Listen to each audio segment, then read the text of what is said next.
Bueno, pues ponemos fin a este turno de mañana, de jueves, y ya hacemos paradita para comer, que ya va tocando, con Mario López y su charla Sin machirulos hay paraíso. Yo también lo creo.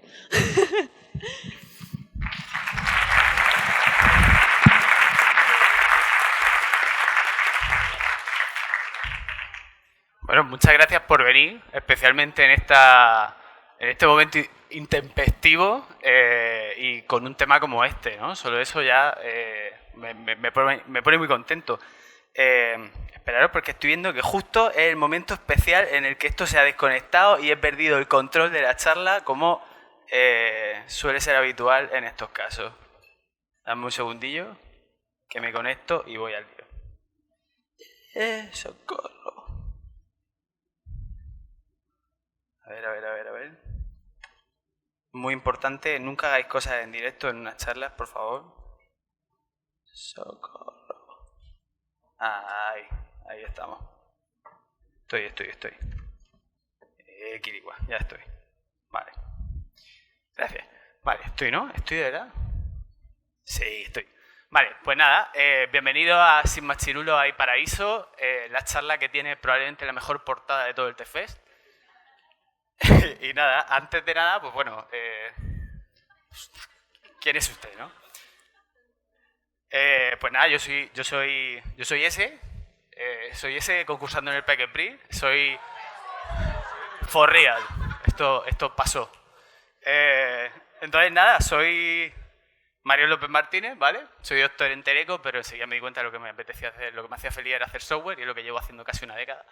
Y muchos de esos años, pues liderando equipos, o bien técnicamente, o bien personas, o bien las dos cosas. Y bueno, sobre todo trabajando últimamente con equipos de data, ¿vale? Vengo de estar en Nextail, anteriormente en Mercadona Tech. Y bueno, pues eso, pues soy Engineering Manager. Pero en lo que más experiencia tengo, 36 años de experiencia, es en ser maricón. ¿Vale? Nunca me habían aplaudido por ser maricón. Esto... Mola. Entonces, nada, bueno, ¿por qué dar una charla como esta? ¿No? ¿Por qué dar una charla a este señor aquí hablándome de machirulo y management y de marica y de no sé qué? Bueno, o sea, aquí podría dar un montón de datos del pésimo estado del liderazgo en general, de cómo no se cumplen objetivos, de cómo la gente está súper descontenta, datos que leí preparando la charla bastante bestias, como que el 35% de los trabajadores en Estados Unidos estarían dispuestos a pasar de un aumento salarial significativo con tal de que despidieran a su jefe. Está muy fuerte, os lo prometo. Pero no va de eso, tiene mucho más que ver con motivos personales, como la serie. Y es porque cuando yo empecé en management, yo lo pasé un poquito regular. Y me hubiera sentido un poco menos solo y un poquito más validado si hubiera dado a alguien esta charla, ¿no? Estoy dando la charla que me hubiera gustado oír a mí. Casi ni siquiera por el contenido de la charla, en realidad. Es casi porque viniera alguien y me dijera, oye, o sea, ¿cómo no vas a poder ser manager tú? O sea, no tiene nada que ver, ¿no? Y entonces nada, pues eso es lo que os voy a contar hoy. Os voy a contar mi historia, Patricia, ¿vale? O sea, los mariquitas normalmente tenemos bastante miedo a que no nos quieran, ¿no? Y sobrecompensamos de alguna manera. A ver si adivináis cuál es la manera en la que sobrecompensé yo. Voy a presentar a... ¿Se ha dejado de oír? Sí. Voy a presentar a mi madre, la Lolica, ¿vale? Y nada, la he subtitulado porque somos de Cartagena, ¿vale? O sea, no lo tengáis en cuenta.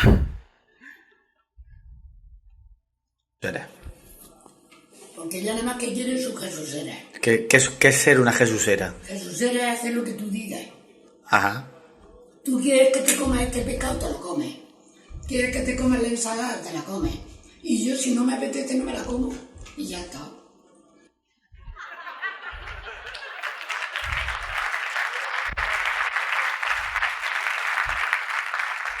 Como habréis podido intuir, con esta madre yo sobrecompensé ese miedo a que no me quisieran con el control, ¿vale? Tener tendencia al control, pues esta de puta madre acabas de manager casi siempre. En cuanto llega a una empresa y tu jefe ve que lo tienes todo en el calendar, la tarea, no sé qué, pues enseguida te hacen manager, ¿no?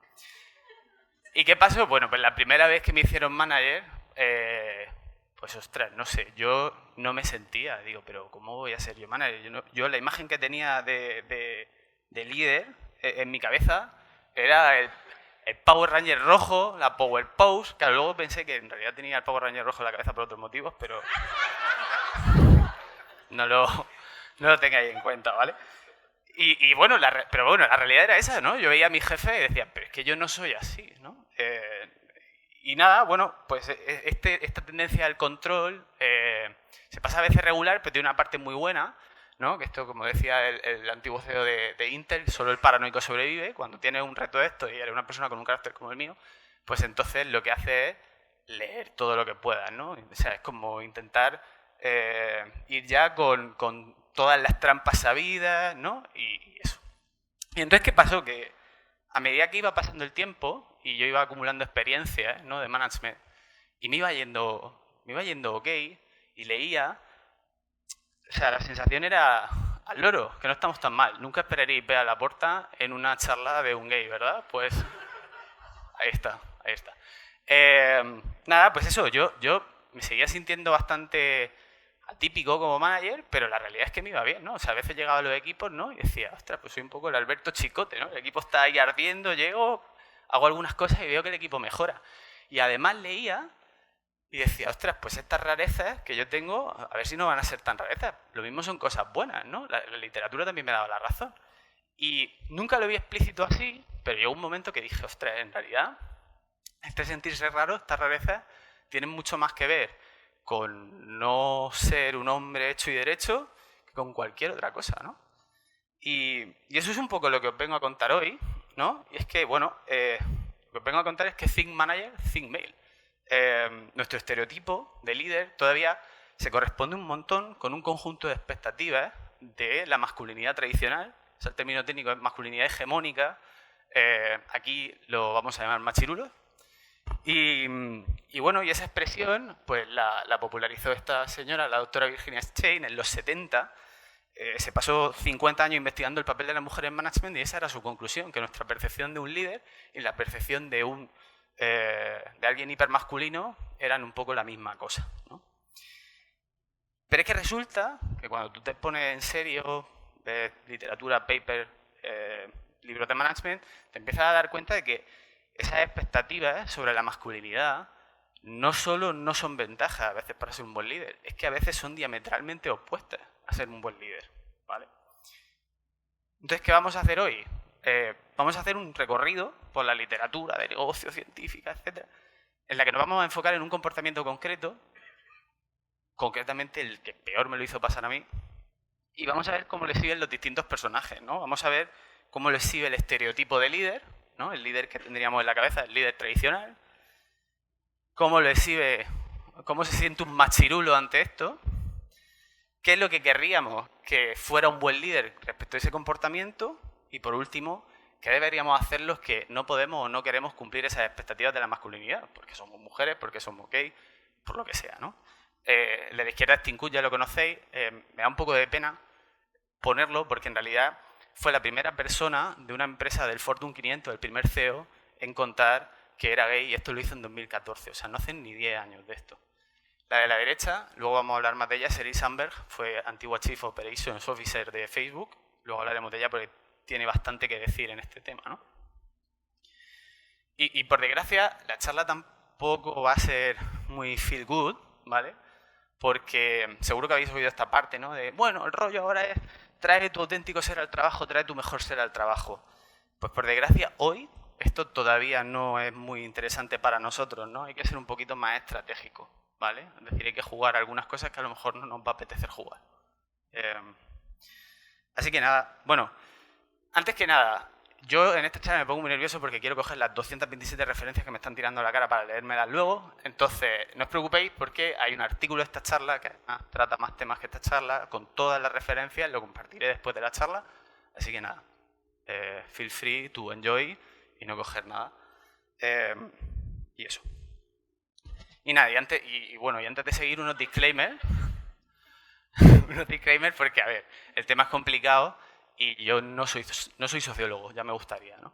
Entonces, lo primero es que he hecho una simplificación brutal, ¿vale? Y es que voy a comparar masculinidad hegemónica con todo lo demás. Todo lo demás es un grupo bastante heterogéneo, ¿vale? Es decir, mujeres, hombres que no cumplen la normativa masculina, gays, lesbianas, ¿no? Etcétera. Y luego hay un montón de temas que ni siquiera toco, que son muy importantes, el efecto que tienen, clase social, raza, etcétera, ¿vale?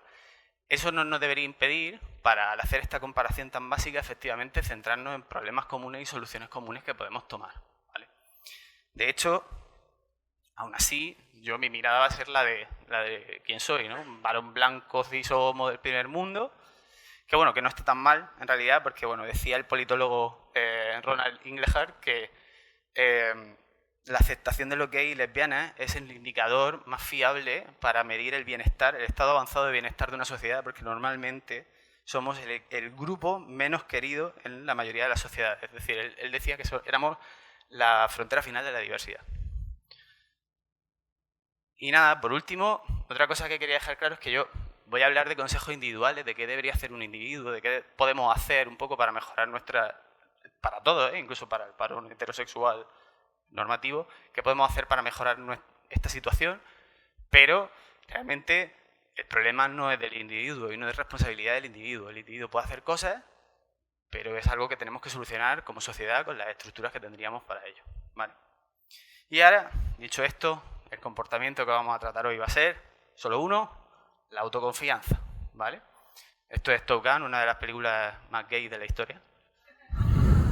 O sea, vedla porque es que realmente es muy fuerte, ¿eh? La antigua. Y nada, hay un momento en el que le dicen al prototipo de líder como Dios manda, hijo, tu ego está escribiendo cheques que tu body no puede canjear. Bueno. Entonces, el estereotipo de líder. ¿Cuál es el estereotipo de líder? Pues es un flipado. ¿Por qué es un flipado? Es un flipado porque los seres humanos la incertidumbre la llevamos fatal. La ambigüedad la llevamos muy mal, ¿vale? Hay 227 millones de estudios sobre un montón de fenómenos relacionados que habremos oído por muy distintos nombres, sesgo de confirmación, disonancia cognitiva o el que vamos a ver aquí, por ejemplo, que es la necesidad de cierre, el need for closure. Esto está en este libro que es una flipada, que es un libro que es como una recopilación de psicología en torno a la incertidumbre. Y ahí nos cuentan, bueno, que ese concepto lo desarrolló un psicólogo que se llama Ari Kruglansky y dice que los seres humanos, algunos más, otros menos, tenemos la necesidad de tener respuesta en un tema. Cualquier respuesta antes que quedarnos con la confusión y la ambigüedad. O sea, cualquier respuesta, ¿vale? ¿Sea correcta o no? Y esto además está muy relacionado también con el mundo de los prejuicios, da bastante mal rollo porque esto, otro científico que se llama Gordon Allport, lo relacionó con una cosa, ¿no? Decían que la gente que tenía alta necesidad de cierre, alto need for closure, tenían una preferencia por el orden, y ojo, por un concepto que a mí me da bastante mal rollo y no lo voy a definir, alta preferencia por el orden social. Lo que quiera que eso signifique, ¿vale? Luego hay una anécdota muy guay que personifica este rechazo a la ambigüedad, que es de Harry Truman, que era presidente de los Estados Unidos. Esto me estaba decía que estaba deseando conocer a un economista manco porque estaba harto de oír la expresión on the one hand, on the other hand. Por un lado, por otro lado, ¿no? Os dejo un segundo también para un poco que interioricéis esta noticia de La Vanguardia. Denuncian que hay un león escondido en la calle, pero resulta ser una bolsa de compra de Carrefour. Bien. Vale, bueno, pues este desagrado que sentimos ante lo ambiguo, ¿vale? Tiene diversas explicaciones. Dicen que hay algo evolutivo en ello, porque nos empuja a la sociedad como acción, nos evita la parálisis por análisis, y luego la otra historia que es que también nos ayuda a sobrevivir, ¿no? Y por eso teníamos un tablero de dos posiciones, esto pasa o no pasa, esas zarzas que se mueven, detrás hay un león o no hay nada, ¿no? Y tenemos incluso el refranero español, ¿no? Que refleja un poco esta preferencia que tenemos, que es más vale malo conocido que bueno por conocer, ¿no? O sea, vuelve a ser lo mismo. Entonces, claro, no es de extrañar que con este panorama nos flipen, ¿no? La gente flipada nos atraiga mucho. Este libro, que es Noise, es de Daniel Kahneman, seguro que lo conocéis, el de Thinking Fast and Slow, profesor de psicología en Princeton, lleva media vida estudiando a ver cómo razonamos, y en ese último libro que sacó Noise dice, la gente tiende a creer y a gustarle los líderes que son firmes y claros y que parece que saben inmediatamente y en el fondo de los huesos qué es lo correcto. Esos son los líderes que inspiran confianza. Pero a ver, pero un buen líder un buen líder? ¿Realmente creemos que debería ser un flipado? Pues a ver. Casi porque hay una parte que sí y hay una parte que no. Y el problema viene cuando se mezcla todo y nos creemos que siempre tiene que ser un flipado, ¿no?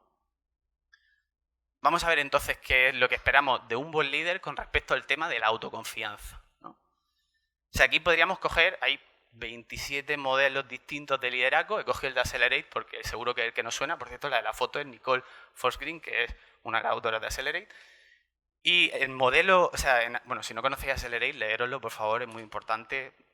Movimiento de DevOps, métricas DORA, qué tienen que tener los equipos para funcionar bien científicamente. Bueno, en el modelo de liderazgo que escogen en Accelerate para medir a esos equipos, escogen un modelo que se llama liderazgo transformacional, que esto en el artículo lo veréis porque también tiene mucho que ver con nosotros, cuando nosotros os estoy considerando a todos no machirulos.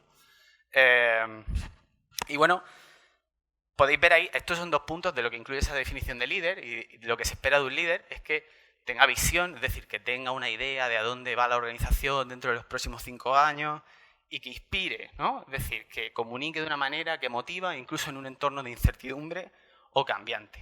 Bien, es decir, queremos un líder que al final catalice la acción, que sea capaz de tomar decisiones. Tiene todo el sentido del mundo. Ahí sí que necesitamos que un líder sea confiado, tiene todo el sentido. Pero el problema es que un líder también tiene, en ese toma de decisiones, las tiene que tomar de alguna manera. Es decir, queremos que delibere, queremos que haga pronósticos en escenarios complejos, ¿no? Y encima hemos visto esta historia que tenemos esta tendencia a coger la primera respuesta que se nos viene a la cabeza, pues queremos que un líder resista eso y piense un poquito mejor, ¿no? Entonces ahí probablemente no queremos que sea un flipado, ¿no? Ahí de nuevo Noy dice, la evidencia sugiere que si la meta es reducir el error en los juicios, en los pronósticos, lo que esperamos es mejor que los líderes, y en realidad todos, estemos abiertos a contraargumentaciones y a saber que en realidad podemos estar equivocados. Es decir, iba un poco más lejos, ¿no? Los estudios que sacaron dijeron que hay un rasgo de la personalidad que es predictivo de la capacidad de estas personas de hacer predicciones en esos escenarios complejos, y eso es tener un pensamiento abierto, activo. ¿Esto qué quiere decir? Que una persona busque activamente la información que contradeciría, que intentaría contrarrestar la hipótesis que tiene en la cabeza, ¿vale? Y, de hecho, son gente que no está de acuerdo con la frase «la intuición es la mejor guía para tomar decisiones». Luego, más adelante, Kahneman dice que sí, que la intuición tiene un lugar, pero que no es al principio, que es al final de un proceso y cuando tienes cierta experiencia. Pero es que esto es un poquito más complicado aún, ¿vale? Es un poquito más complicado. Hay que pensar también en términos de probabilidades. Con lo del león no había probabilidades. O es un león o no es un león, ¿vale? O es un león o es una bolsa del Carrefour. Lo que nos dice, este es otro de los conocidillos, Philip Tetlock, que tiene este libro que es Super Forecaster, Super Pronosticadores, profe de Psicología y Ciencias Políticas, más de 3 décadas estudiando si existe gente que pueda predecir el resultado de complejas cuestiones en política y en economía, ¿no? Y qué hacen para ello, ¿no? Entonces, en este libro es cuando él se da cuenta, ¿no?, de los estudios que él ha hecho, que la gente que es buena pronosticadora es la gente que es capaz de pensar en probabilidad, pero además con mucha definición, ¿no? Dice, el hilar fino tiene que ver con acertar. El pronosticador promedio, que evalúa sus predicciones en saltos de 10, suele acertar menos que el más sutil, que va de 5 en 5, 20, 25%, 30%, y mucho menos que el exquisito, que distingue matices más finos, 20, 21, 22%. Lo que hay en la derecha es un ejemplo de uno de estos superpronosticadores, dada una cuestión compleja, a medida que va pasando el tiempo, cómo va actualizando la probabilidad de que ese suceso ocurra o no ocurra, y si os fijáis son todo el rato microincrementos en base a nueva información que él va teniendo, ni siquiera son bandazos, ¿no? Entonces, cabría pensar aquí, ¿no?, si hay contradicción, porque y aquí es donde viene la movida, ¿no? Aquí es donde viene el típico jefe que se piensa que tiene que ser confiado todo el santo rato, ¿no? Es decir, le estamos pidiendo que tenga visión, que inspire, y al mismo tiempo le estamos pidiendo que reconozca que tiene una realidad compleja, que tiene un entorno de incertidumbre alto, que la realidad es cambiante. Cabría pensar si eso puede tenerlo la misma persona, y en realidad sí, o sea, esto es totalmente superficial, ¿vale?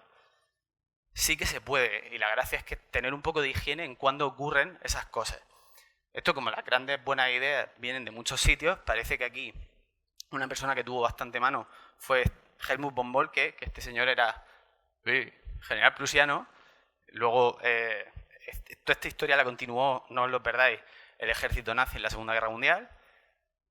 Y este señor decía que lo que había que diferenciar entre una fase de deliberación y una fase de acción, que es un poco, si lo pensáis, lo que hacemos en las metodologías ágiles. Siempre estamos alternando momentos de introspección con momentos en los que estamos implementando cosas, ¿no? Y en esa fase de deliberación, fijaros que él pedía que los soldados tuvieran pensamiento crítico, ¿vale? Se les daban objetivos, no cómo cumplirlos. Y además había un límite de tiempo para tomar las decisiones, ¿no? Era todo el rato un equilibrio entre ese tengo que pensar en esta realidad compleja, pero al mismo tiempo me tengo que mover con confianza, ¿no? Fijaros que en la fase de acción él decía, si vas a atacar, te tienes que tirar a por todas, ¿no? No hay medios tintas, especialmente, entre otras cosas, para ganarse la confianza de los soldados que van contigo. Y que precisamente, pues el arte de ser buen manager, el arte de ser buen líder, consiste en reconocer a tiempo las circunstancias y los momentos en los que se hace necesario que cambies de idea, ¿no? Y este señor, por cierto, es el que, esta famosa frase, ¿no? La de ningún plan sobrevive al contacto con el enemigo, es el que no dijo exactamente eso, pero es lo que se ha convertido, ¿no?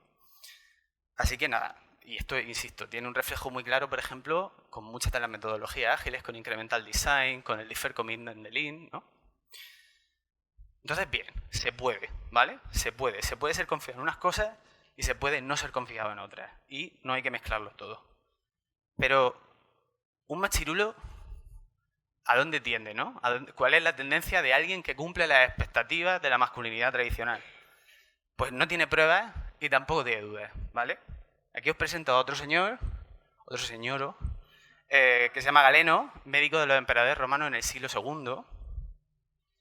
Y este señor no hacía experimentos, se dedicaba a la medicina pero no experimentaba, trataba a la gente, como fuera. Y decía lo siguiente, es que esta es buenísima. Dice, todos los que siguen este tratamiento se recuperan en breve, excepto aquellos a quienes no ayuda, que se mueren. Por lo tanto, es evidente que solo es ineficaz en los casos incurables, es decir, que se moría es porque se tenía que morir. Esto lo dice mi madre también, ¿eh? O sea, lo dice mi madre. A mí esto me hace mucha gracia, ¿no? Pues os he dicho que me dedico a llevar equipos de data y me recuerda cuando, ¿no? Cuando dices, pero por favor, tenemos que dedicar tiempo a la calidad del dato. Y te dicen, no, hombre, pero si los datos estuvieran mal ya nos daremos cuenta. De alguna manera, ¿no? Entonces, pues eso, o sea, la historia, esta es una historia, ¿no? Pero ¿por qué un machirulo no querría pensar en términos probabilísticos o cambiar de rumbo si las circunstancias lo requieren, ¿no?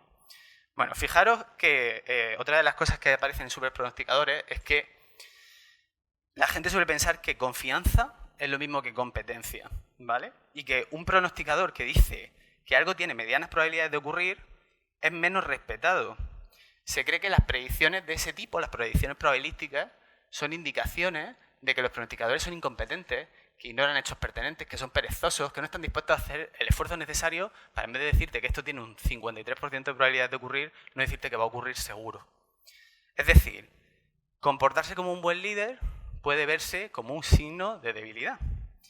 ¿Y qué le pasa a la masculinidad hegemónica? Pues es que es especialmente vulnerable a mostrarse de una manera débil, ¿no? Esto, conjuntos de ¿cuál es el conjunto de valores o de expectativas que se imponen sobre la masculinidad tradicional? Hay un montón de documentos que podría haber pillado. Pillé este porque me parece el más curioso. Estos son unas guías de la APA, de la American Psychological Association, que la sacó súper tarde. Estamos hablando en agosto de 2018. Y son unas guías para la práctica de la psicología para hombres, para tratar precisamente este tema del efecto que tiene esas expectativas sobre ellos mismos. Fijaos que en realidad los hombres siempre han estado presentes, ¿no? Siempre han sido el foco, pero de una manera invisible. Es la primera vez que se hace explícito, ¿no? Y ahí en ese masculinity ideology dicen, ojito cuando los tratéis, porque uno de los rasgos que tienen es la evitación de la apariencia de la debilidad, ¿vale? Y de hecho, voy a aprovechar esto para beber agua.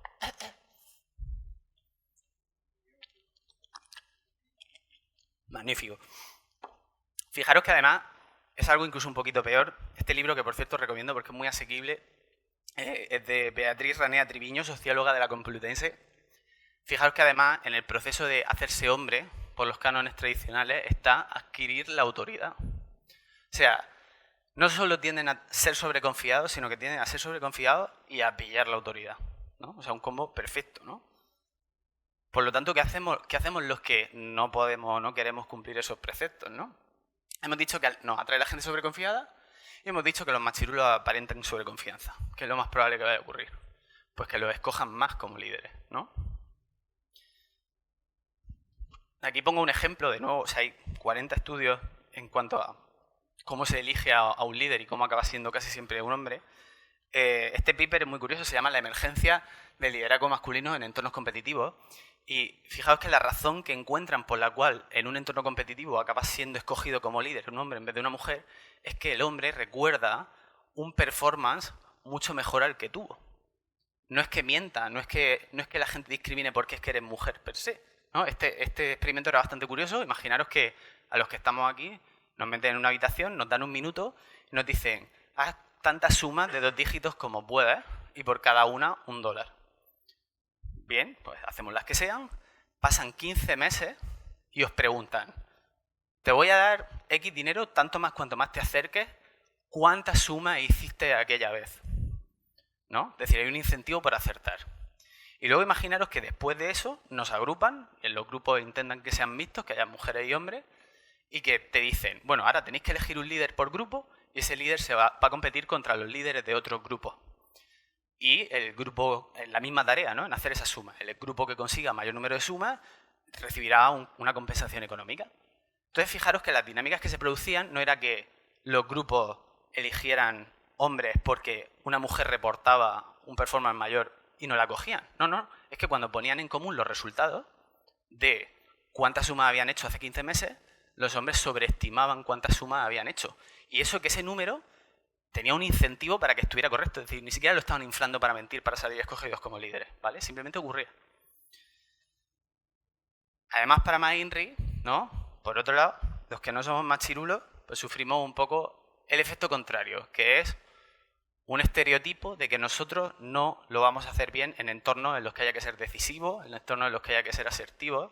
Aquí escogí otro paper que se llama Pride and Prejudice, Employment Discrimination Against Openly Gay Men in the United States. Y este es un tipo de estudios, cuando lo hacen con mujeres, se llama un estudio del tipo John versus John, porque lo que hacen es que envían 2 currículums similares a un montón de ofertas de trabajo. Los currículums son prácticamente similares en skills, obviamente cambiando cosillas para que no dé el canteo.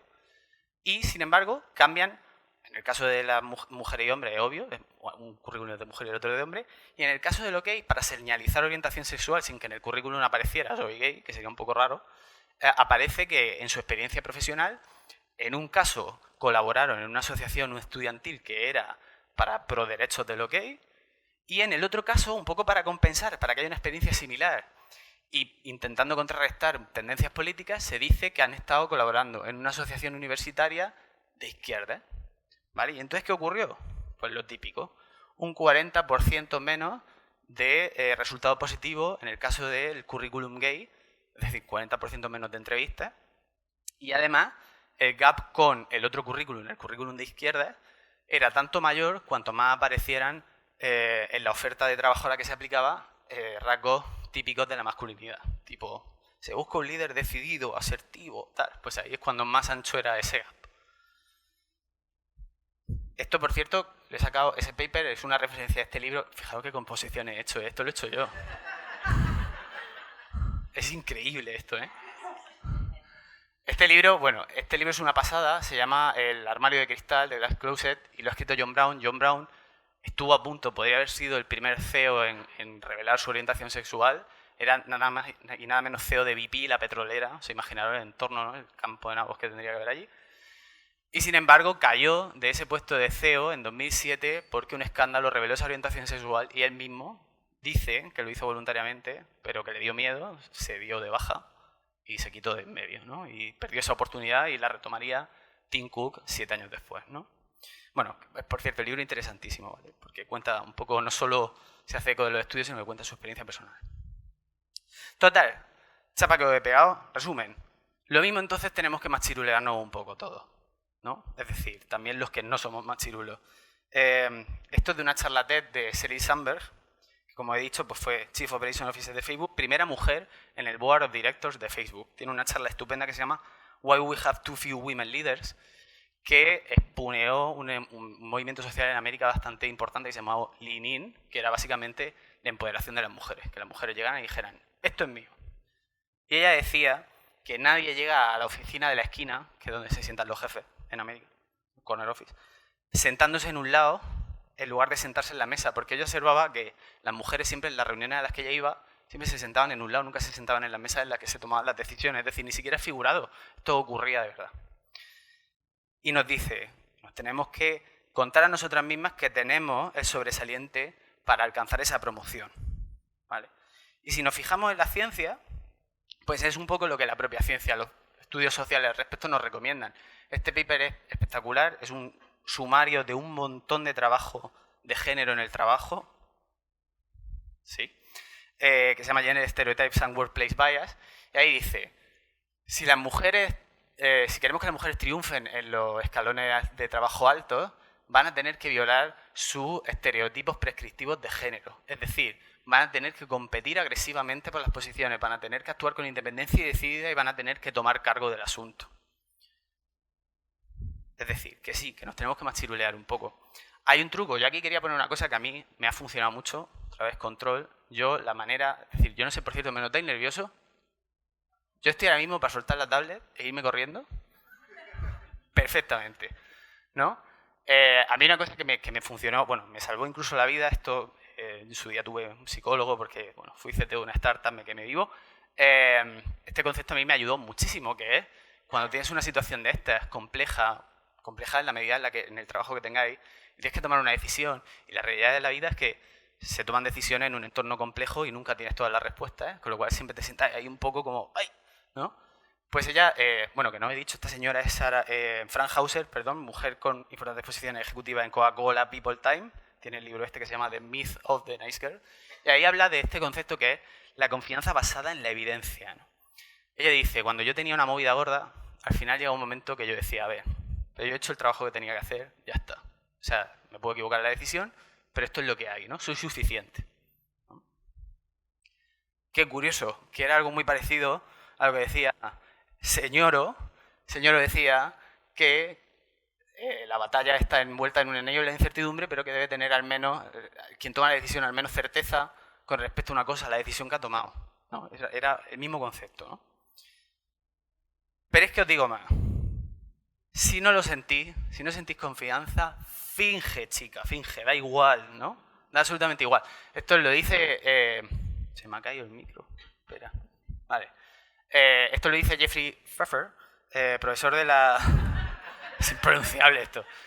Profesor de la Universidad de Stanford en Organizational Behavior, ¿vale? Tiene dos libros buenísimos este señor, uno es este y el otro es Power. Son libros súper controvertidos porque este señor dice que toda la literatura de leadership está basada en lo que querríamos que fuera, no en lo que es, ¿no? Entonces, en este leadership bullshit dice... una de las skills de liderazgo más importantes es la habilidad de montar el show, de actuar como un líder, de actuar de una manera en la que inspire confianza y traiga soporte, incluso aunque la persona haciendo esa actuación no se sienta confiada ni poderosa, ¿vale? O sea, que si hace falta, miente, no pasa nada, como yo ahora. Pero ojo, porque, bien, vale, lo hemos conseguido, nos escogen como líderes, estamos proyectando confianza, entonces seréis unas bitches. Yo soy una marica mala, ¿vale? ¿Por qué? Bueno, esta es una de las investigadoras más importantes en management y diversidad, se llama Alice H. Eagley, y formuló un concepto que se llama la teoría de la congruencia de rol. Y básicamente lo que dice esta mujer es que, sí, ok, actúa como una machirula, lo necesitas para que te escojan como líder, pero ojo, cuidado, porque entonces, sí, vas a ser vista como competente, pero vas a ser vista como una persona desagradable. Porque estás violando los estereotipos de tu género o de tu rol, que en el caso de gays y mujeres se parecen bastante, y es que se esperan que seas comunal, que te empatices mucho con los sentimientos de la otra gente, que no compites, ¿no? Que dejes pasar a los demás, ¿vale? Por ejemplo, si pensamos en autobombo, ¿no? En esa parte, en otra parte de este mismo paper, resulta que, aglutinando estudios sobre esto, el autobombo, el darse autopromoción, se ve como algo necesario en las carreras de todos, a todos nos funciona, pero en el caso de las mujeres y no en el de los hombres, va a hacer que el autobombo sea visto como algo, esa persona va a ser vista como socialmente menos atractiva. ¿Vale? Bien, entonces, hacemos esto, genial. Bien. Pero, ¿y qué pasa con las características que hemos visto de un buen líder? ¿Qué pasa si yo no machirulo? Me están haciendo gestos, pero no sé lo que queréis, chicos. ¿Qué necesitáis? Ah, sí, lo tengo, por favor. Vale. Hostia, macho. Al de Ikea no le habéis dicho esto, ¿eh? Bueno, si voy de buen líder, ¿vale? Si tengo las actitudes de un buen líder y no soy un machirulo, entonces ¿qué va a pasar? Que me van a ver líder. Hay un montón de papers que explican esto, pero es que me vino un ejemplo perfecto preparando la charla. Marie Kondo. Dos noticias, de la Gizmodo y de La Vanguardia. La Vanguardia se luce en esta charla, ¿eh? Marie Kondo se rinde. Es imposible tener la casa ordenada con 3 hijos, los titulares. Bueno, al final, cuando tú rascabas un poco, por supuesto La Vanguardia no había entrevistado a Marie Kondo, se hacían eco de una entrevista del Washington Post, que fijaros que el titular ya es bastante distinto, y he sacado extractos porque dije, ¿pero qué es esto de que Marie Kondo se rinde? ¿No? O sea, ¿de verdad se rinde? Tal. Entonces la leí. Y ojo, porque dice, ¿no? 2 párrafos. Mi casa está hecha un desastre, pero esta es la manera en la que estoy gastando mi tiempo ahora, es la manera buena para mí en esta etapa de mi vida. Hasta ahora yo era una ordenadora profesional, pero y por lo tanto hacía lo máximo posible para tener mi casa ordenada, pero ahora mismo paso un poco del tema de buen rollo porque me he dado cuenta de que lo que es importante para mí es disfrutar el tiempo que paso con mi hijo en mi casa. ¿A vosotros os parece esto la imagen de una persona que se rinde? ¿No será más bien que han cambiado el contexto y ante ese contexto ha decidido algo mejor? Pues sí. Entonces, volviendo a Sheryl Sandberg, he cortado antes una parte de la frase que ella dice porque es un poco triste. Y ahora sí que tiene sentido ponerla, que es que dice, tenemos que creer que tenemos el sobresaliente para sentarnos en la mesa, pero lo tenemos que hacer en un mundo en el que mis hijas, en este caso, tendrán que hacer sacrificios que sus hermanos no.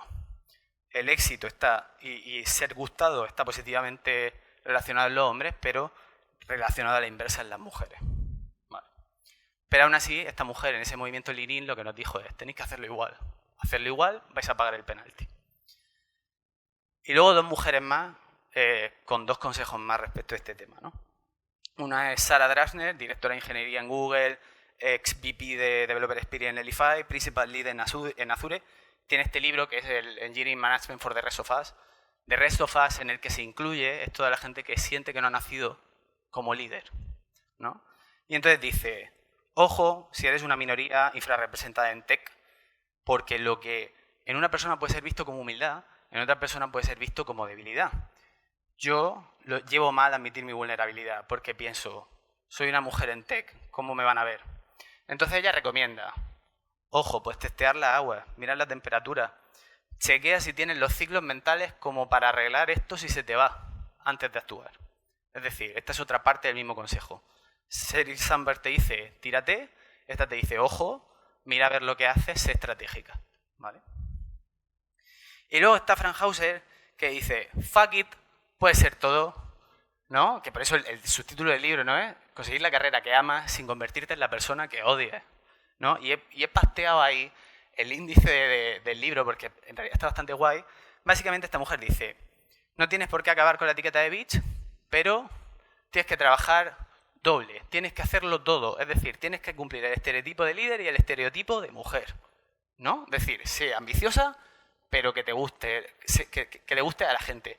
Habla asertivamente, pero de buen ri. Da feedback directo, pero con cariño, etcétera, etcétera, etcétera, ¿no? Es decir, mazo de curro. Mazo de curro. Termino. Conclusión, ¿qué hemos visto hoy? Rapid fire. Nos atraen los flipados. Un buen líder no es del todo flipado.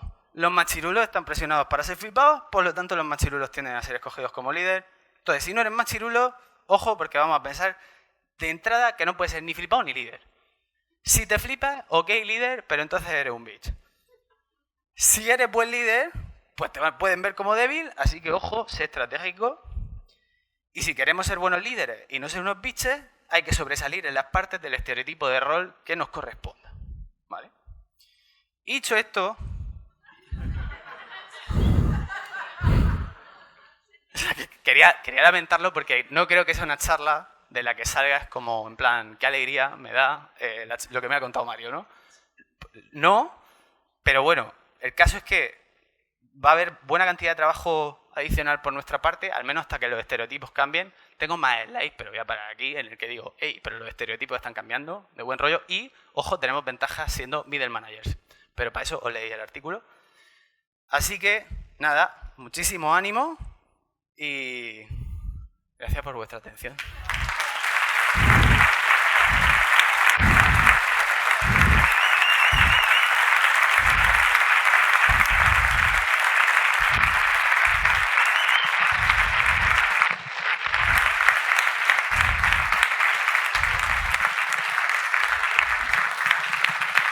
No sé si hay tiempo de preguntas. Sí, que me pregunte la gente. Sí, ¿Cómo sí, es? a eso venía, eso venía.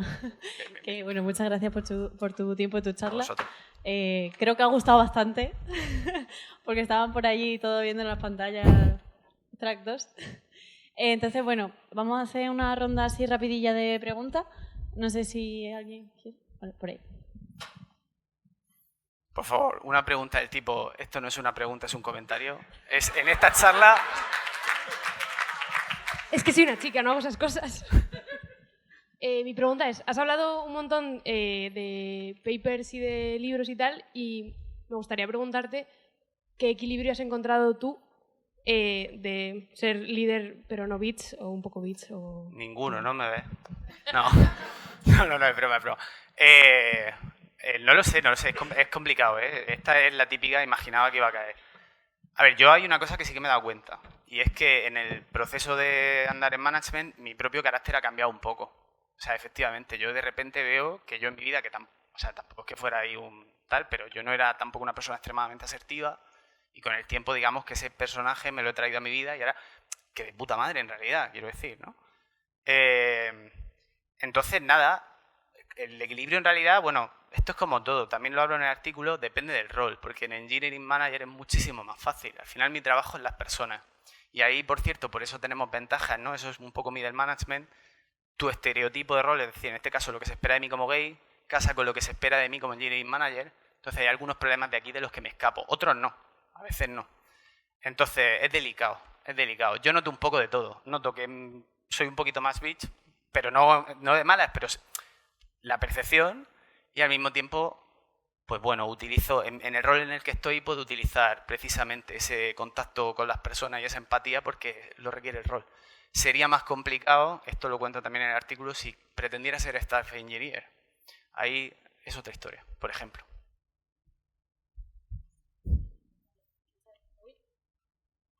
¿Alguna pregunta más por aquí?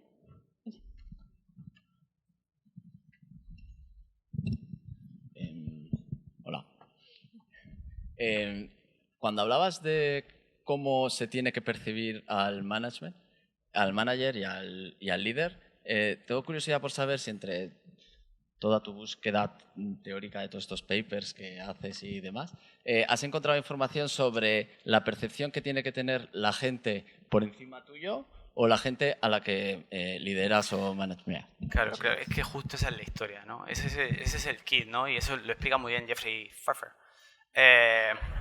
Explica muy bien porque, a ver, él decía, ¿no? Decir, bueno, si veis la literatura magufa de leadership, pues lo que te encuentras es, no, tienes que ser auténtico, eres marica de puta madre, tío, porque entonces tú, estrago el personal, lo vas a poder conectar con el de tu equipo y tal, ¿no?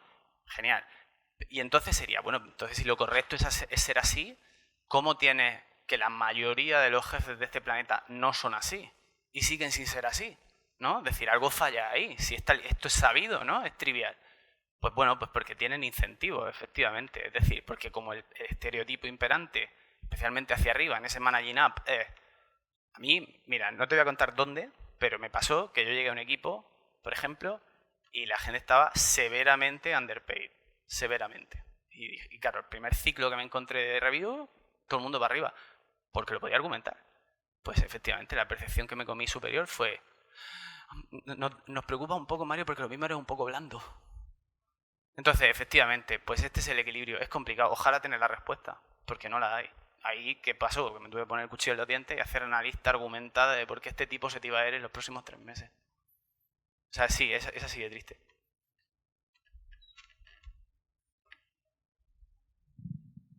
¿Alguna pregunta más por ahí? ¿Ve? Vale.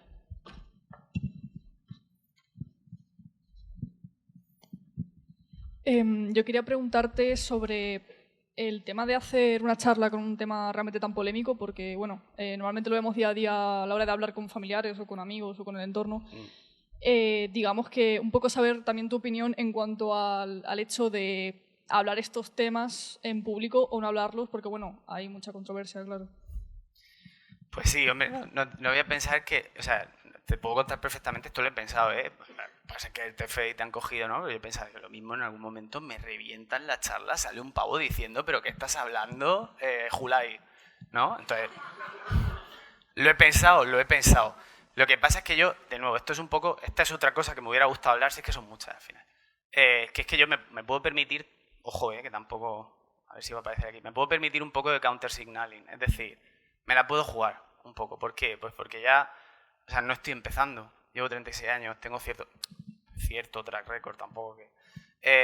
y entonces, claro, pues sí, efectivamente soy consciente, yo estaba aquí y estaba un poco asustado porque digo, mismo, o sea, me puedo autocancelar perfectamente, ¿no? Pero bueno, también piensas que esto es un poco lo que le debes al mundo de vuelta. Es decir, cuando yo empecé, pues no, hombre, tampoco parece esto que empecé en 1978, tampoco.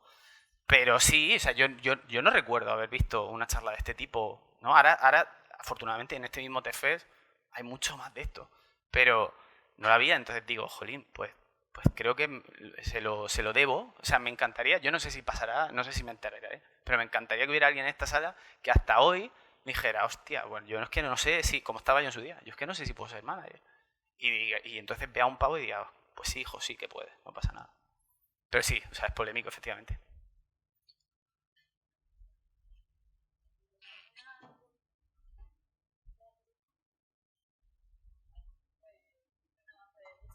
Muchísimas gracias.